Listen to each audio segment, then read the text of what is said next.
भाई साहब हमारे जो जिले के प्रेसिडेंट हैं डॉक्टर दीपक, इन्होंने कहा कि बड़ी समस्या ये है कि जाति से लोग नहीं निपट पा रहे। पिछले 2.5 वर्ष में सबसे ज्यादा यही सवाल हमसे पूछा है। अच्छा प्रसाद जी, आप तो बहुत राजनीति समझते हैं, बहुत विद्वान हैं, बहुत मेहनत कर रहे हैं, जाति से कैसे निपटिए? इससे बड़ा कोई भ्रम फैलाया ही नहीं जा सकता है कि बिहार में हर व्यक्ति जाति पर ही वोट दे रहा है। ये आपको ऐसा लगता है? अगर आपको लग रहा है कि बिहार में हर आदमी जाति पर वोट देता है, प्रसाद जी आपको नहीं बुझा रहा है, यहाँ कमरे में बैठे हुए जितने लोग हैं, जरा बताइए 6 महीने पहले अभी चुनाव हुआ है, आप लोगों ने वोट दिया है लोकसभा में वोट ज्यादातर लोगों ने मोदी के नाम पर दिया, मोदी के नाम पर दिए हैं। तो मोदी के जाति के कितने लोग इस कमरे में बैठे हैं, हमको जरा बता दीजिए। मोदी के जाति के कितने लोग इस कमरे में बैठे हैं? आपने कहा कि हर आदमी जाति पर वोट दे। बिहार में मोदी के जाति का तो एको आदमी है ही नहीं रहा है, तो वोट दे कौन रहा है मोदी को? दोनों बात कैसे हो सकती? आप कह रहे नहीं भाई चलिए मोदी को हिंदू मुसलमान के नाम पर दिया है, राष्ट्रवाद के नाम पर दिया है, प्रधानमंत्री के लिए दिया है।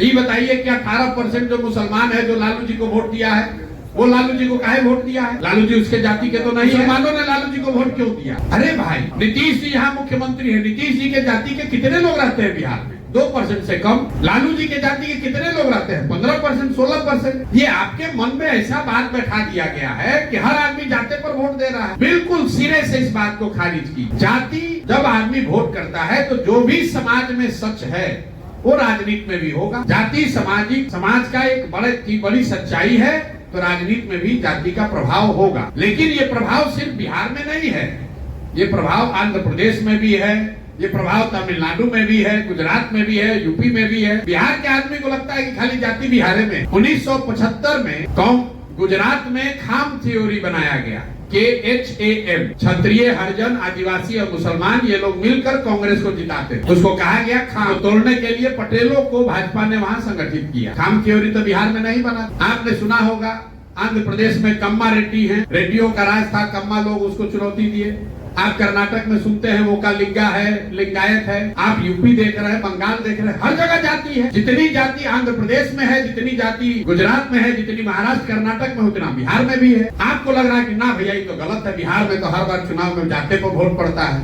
हम आपको गिनवा देते हैं जरा। 1984 में इसी बिहार में, आप लोग सब लोग याद कर ली, 1984 में इसी बिहार में कांग्रेस पार्टी को बहुत भारी बहुमत मिला। करीब 54 में 53 सीट वो लोग जीत के आए। आपसे पूछेंगे भाई जाति का इतना प्रभाव है तो राजीव गांधी के जाति का ज्यादा आदमी तो था नहीं, कैसे जीत गया कांग्रेस? तुरंत आदमी, राजनीतिक आदमी लोग कहेगा कि 1984 में भैया इंदिरा गांधी का जो मृत्यु हुआ था, उससे जो सहानुभूति की लहर बनी, उसी में सब जात पात टूट गया, सब लोग जाके कांग्रेस को वोट दिया। इसको लिख लीजिए भाई। एक लाइन पूछेंगे 1989 में क्या हुआ, बीपी सिंह को कैसे पूरा बिहार में वोट पड़ गया? तो लोग कहेंगे भैया लोग बीपी सिंह को वोट नहीं दिया, जनता दल को वोट नहीं पड़ा। जो बोफोर्स का मामला था, बोफोर्स इतना बड़ा मामला बन गया, भ्रष्टाचार इतना बड़ा विषय बन गया, सब आदमी जाति पाति भूलकर बीपी सिंह और जनता दल को वोट दिया। इसको भी लिख लीजिए। फिर आपसे पूछेंगे 2014 में क्या हुआ? गुजरात का एक आदमी मोदी कैसे आकर पूरा बिहार जीत गया? कहेगा भैया भाजपा का तो कुछ नहीं था बिहार में, लेकिन मोदी जी का जो लहर चला, युवा बुजुर्ग सब आदमी जाकर मोदी के नाम पर वोट दे दिया भाजपा को।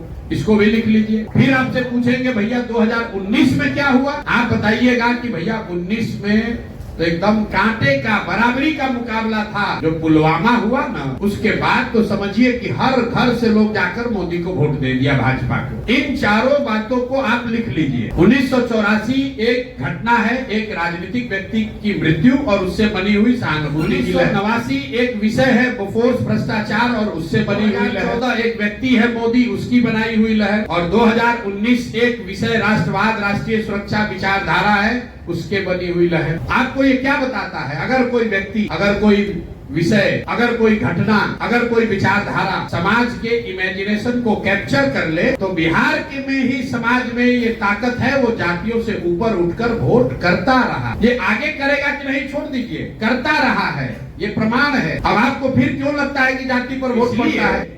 कि बीच के कई इलेक्शनों का हमने जिक्र नहीं किया। उसमें क्या हुआ? जब कोई ऐसा व्यक्ति नहीं है, जब कोई ऐसा विषय नहीं है, जब कोई इतनी बड़ी घटना नहीं है, दोनों लड़ने वाले एक ही जैसे दिख रहे हैं, तो समाज भी कहता है कि दोनों तो एक जैसा दिख रहा है, चलो अपना जाति वाले को दे देते हैं। इसलिए आपको बार बार लगता है कि नहीं भैया जाति पर वोट पड़ता है। कई लोग खड़ा होकर फिर गलत करेगा कि ना भैया ये तो लोकसभा का उदाहरण दिए हैं, विधानसभा में तो जाते पर वोट पड़ेगा। आप विधानसभा का उदाहरण देख लीजिए। 2010 में इसी बिहार में नीतीश और भाजपा एक साथ चुनाव लड़े। सामने से लालू जी, कांग्रेस और रामविलास पासवान एक साथ चुनाव लड़ रहे थे। नीतीश जी और भाजपा के साथ उस समय नरेंद्र मोदी की इतनी ताकत नहीं थी, और तब लालू आज के मुकाबले कांग्रेस, लालू और रामविलास ज्यादा बावजूद एनडीए को, नीतीश और भाजपा के गठबंधन को 206 सीट मिला। आज वही 2020 में वही गठबंधन चुनाव लड़ा। इस बार नीतीश और भाजपा के साथ नरेंद्र मोदी की ताकत भी पहले से कमजोर हुए हैं, कांग्रेस भी कमजोर हुई है, और रामविलास पासवान जी तो उस गठबंधन में थे ही नहीं। गठबंधन को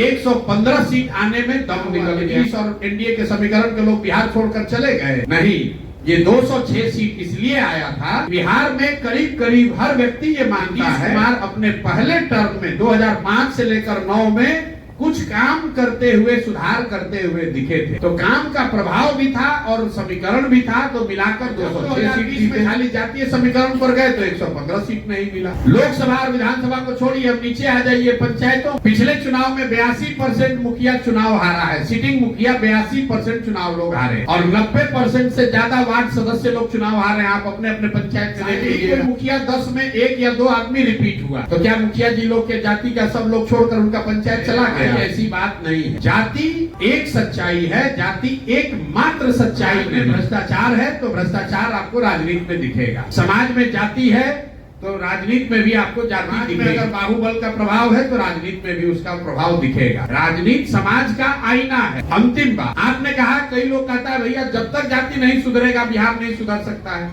बिल्कुल गलत बात है। जब आप राजनीति के जरिए समाज का अगुवाई करना चाहते हैं, ये विकल्प नहीं है, समाज में सब अच्छा हो जाए तब आप राजनीति करने आइए। भैया समाज में जाति ना रहे, बोलबाला ना रहे, कुछ अच्छा हो जाए तब हम राजनीति में आएंगे। तो भैया जब सब अच्छे हो जाएगा तो तुमको राजनीति करने की जरूरत क्या है? जो अच्छा करेगा उसी को राजनीति करना। अगर आप सोचिएगा कि जाति न रहे तब राजनीति करने आएंगे तो ना जाति कभी खत्म होगा ना कभी आप राजनीति करने आइए। जो समाज की अच्छाई या बुराई है उसके रहते हुए ही उसका नेतृत्व करना है, उसी का नाम राजनीति। अगर वो आप नहीं कर सकते हैं तो आपके बस का ये चीज नहीं आएगा तब हम जगह। गांधी जी जब आए होंगे तो जाति नहीं था, आज से ज्यादा रहा हो। ये गलत बात मत सोच। दूसरी बात, कोई कह रहा है अरे भाई यहाँ पर तो बहुत भ्रष्टाचार है। भ्रष्टाचार इसलिए है कि यहाँ पर पंचायती राज से जुड़े हुए कई साथी बैठे। भाई साहब एक हमारे दल से जुड़े हुए कह रहे हम प्रमुख भी रहे, मुखिया भी रहे। आप जरा देखिए, जब प्रमुखी का चुनाव हो रहा है, कौन ऐसा बीडीसी है जो नेपाल में 2 महीना छुट्टी मनाने के लिए पैसा नहीं मांग रहा? 2 लाख 3। जब एक प्रमुख जीतने के लिए 2 करोड़ रुपया खर्च कीजिएगा तो चोरी नहीं कीजिएगा तो गेहूं बेच के पैसा लाइएगा। हम लोग गांव में जाते हैं, लोग कहता है भैया मुखिया बड़ा चोरी कर रहा है। हम बात सुनते हैं, क्या कर रहा है मुखिया भाई? कह रहा है भैया राशन कार्ड में पैसा ले रहा है, इंदिरा आवास में पैसा ले रहा है। भाई साहब एकदम उद्वेलित होकर बोले, इंदिरा आवास में पैसा लिया जा रहा है, रोड में भ्रष्टाचार हो रहा है। जितने लोग चुनाव लड़े हैं, जब मुखिया का चुनाव हुआ तो 500-500 रुपया लेकर वोट बेचे आप, मुर्गा भात खाकर जात के नाम पर वोट दिए आप,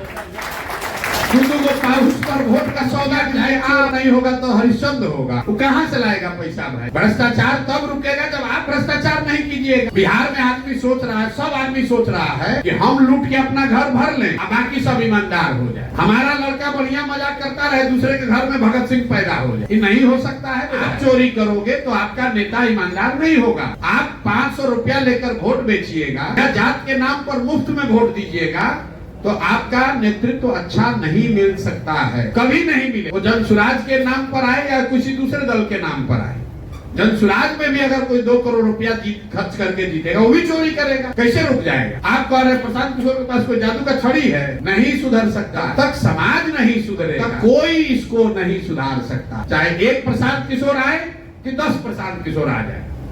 आप कह रहे हैं भैया बताइए आप कैसे भ्रष्टाचार रोकिएगा? बिल्कुल नहीं रुकेगा। कैसे रुकेगा भ्रष्टाचार? आप बताइए। जब लोग ही पैसा लेकर वोट देंगे तो भ्रष्टाचार रुकेगा कैसे? दुनिया में जितने देश हुए जिन्होंने भ्रष्टाचार पर अंकुश लगाया, खत्म तो शायद कहीं नहीं हुआ है, लेकिन दुनिया में जो देश हैं जिन्होंने भ्रष्टाचार पर अंकुश लगाया है, जाकर अध्ययन कीजिए। स्कैंडिनेवियन कंट्री जो हैं दुनिया में, वहाँ भ्रष्टाचार सबसे कम। स्वीडन में, डेनमार्क में, उन देशों में भ्रष्टाचार सबसे कम है। कैसे उन्होंने कम किया? उन्होंने 4 बातें करी। पहली बात, उन्होंने ईमानदार जनप्रतिनिधियों का चुनाव किया है। ईमानदार जनप्रतिनिधि, किसी के माथा पर तो लिखा नहीं है कि कौन ईमानदार है कौन चोर है। ईमानदारी तब आएगी जब अपने जनप्रतिनिधि को आप अकाउंटेबल बनाइएगा कि भैया तुम चोरी करोगे, तुम गलत करोगे, काम नहीं करोगे तो अगली बार तुमको हरा देंगे। तो धीरे धीरे लोग सुधरने लगते हैं। जैसे मान लीजिए बिहार में ही नल जल में लूट हुआ, जितना वार्ड सदस्य लोग लड़े थे सब चुनाव हार गए, तो अगली बार